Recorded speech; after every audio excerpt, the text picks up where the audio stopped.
Changing your YouTube TV payment method is quick and straightforward, but the steps depend on how you originally subscribed.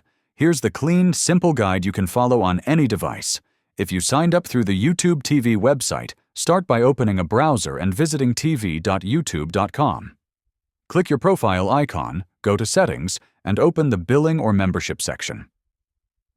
There, you'll see your current payment method, along with an option to update, edit, or add a new card. Enter your new payment details, save it, and your future billing will use that updated method instantly. If you subscribed through Google Play on Android, you must update your payment method in the Play Store. Open Google Play, tap your profile photo, select Payments and Subscriptions, then Payment Methods. Add or choose a new card, and it will automatically apply to your YouTube TV membership. For iPhone users, YouTube TV isn't billed through Apple, so you must update your payment method through pay.google.com using a browser.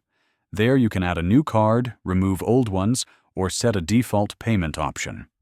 Once updated, your next billing cycle will use the new method without interrupting your service. It's fast, seamless, and keeps your subscription running smoothly.